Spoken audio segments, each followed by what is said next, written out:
I am so excited to introduce Karla.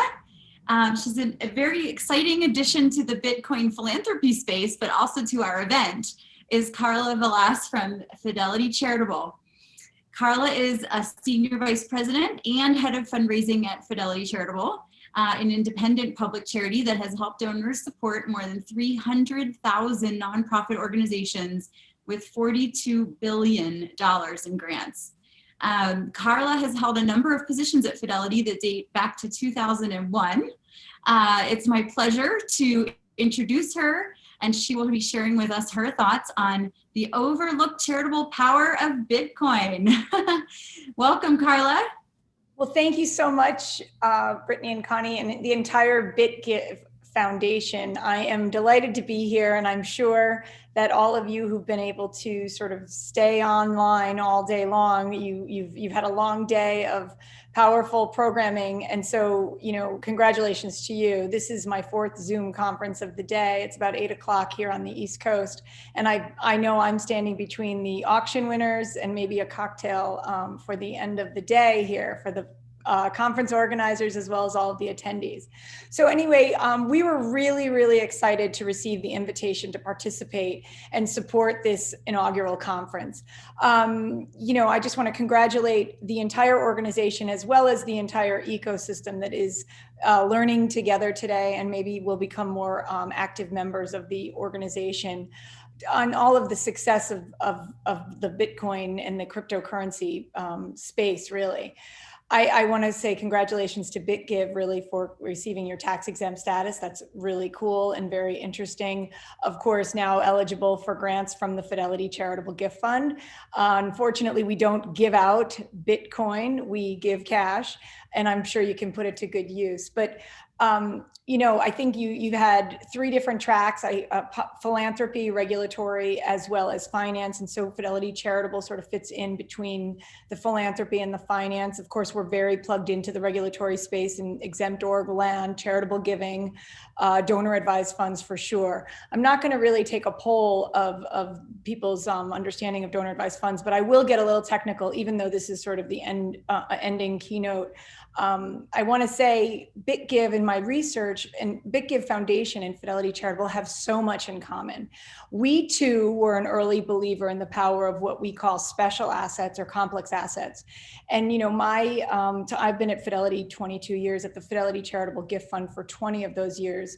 And complex assets has been part of the Fidelity Charitable fundraising strategy, mostly because our donors drove that strategy. But since inception, and we're celebrating 30 years of philanthropy next year.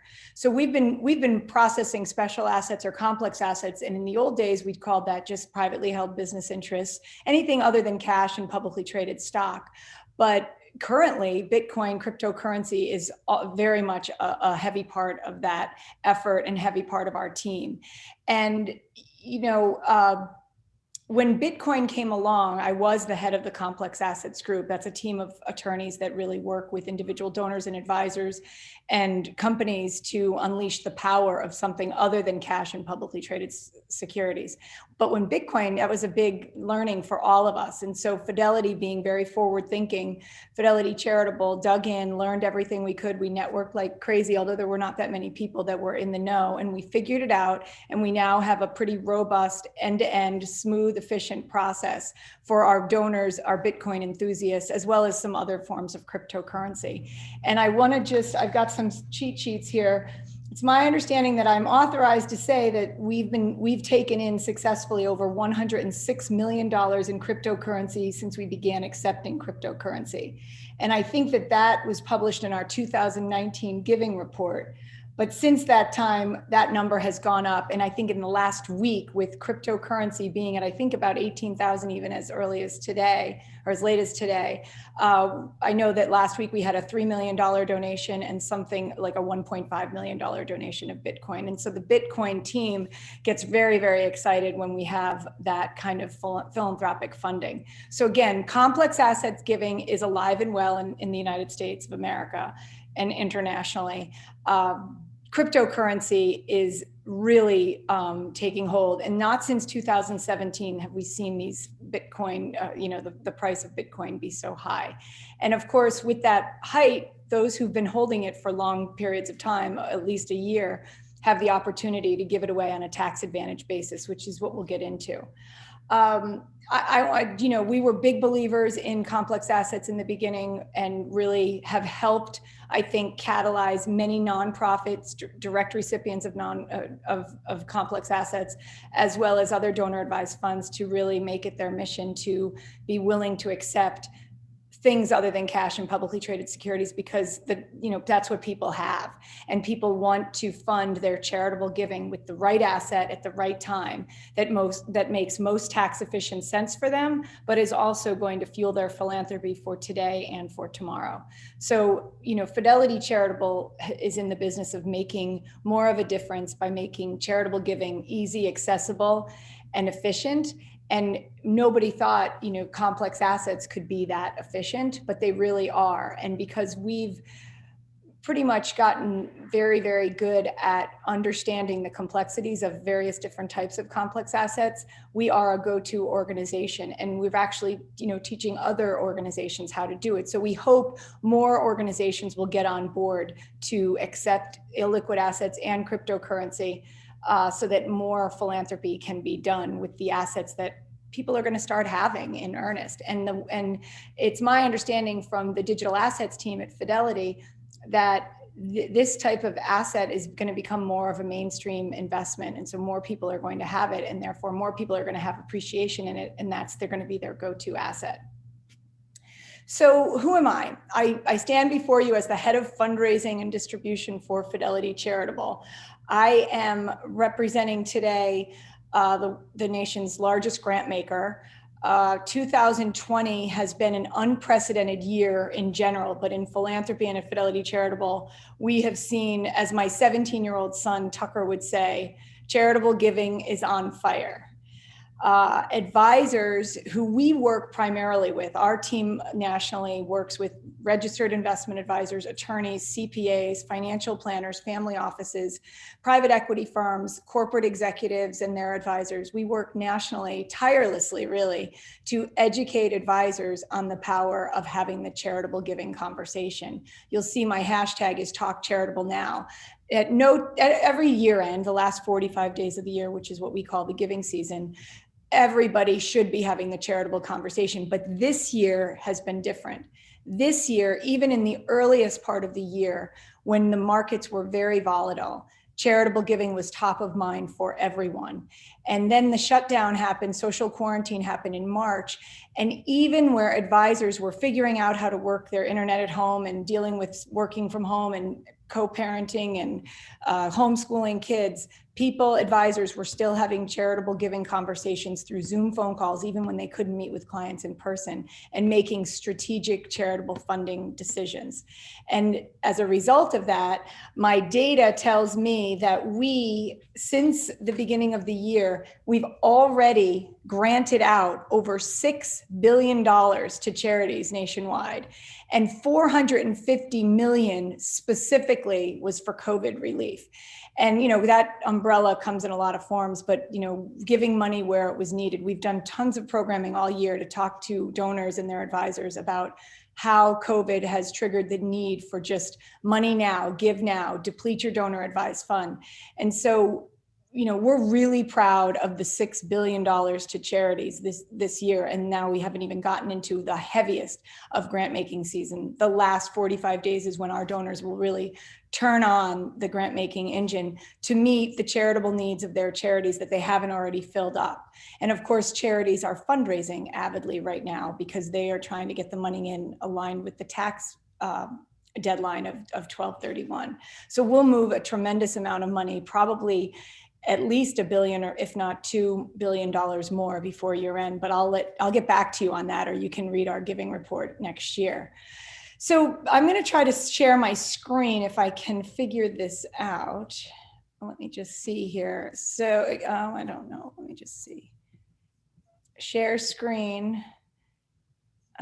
Desktop. Let's see.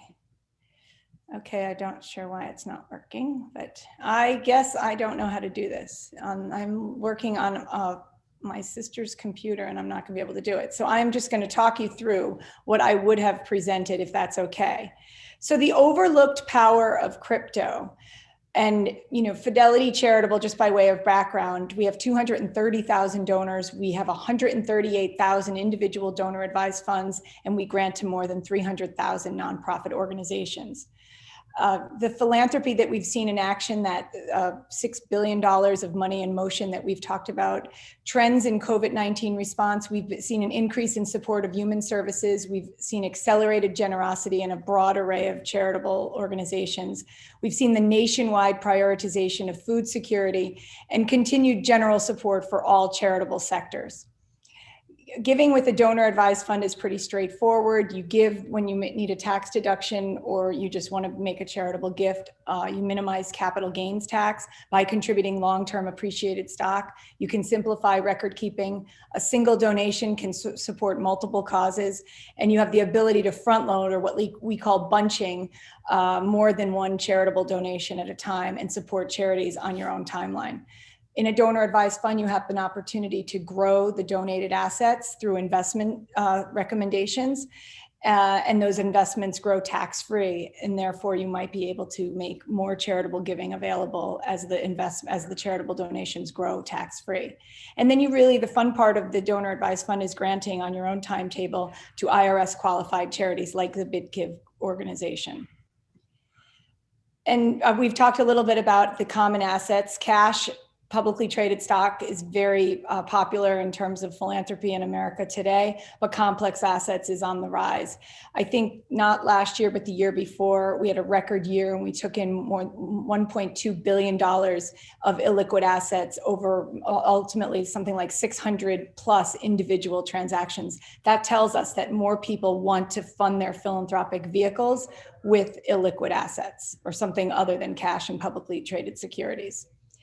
And the why people want to donate complex assets like Bitcoin, it's because they often have a very low cost basis. If you bought Bitcoin a year ago, you all must know what it was a year ago, and it's experienced tremendous appreciation over the course of the last 10 months.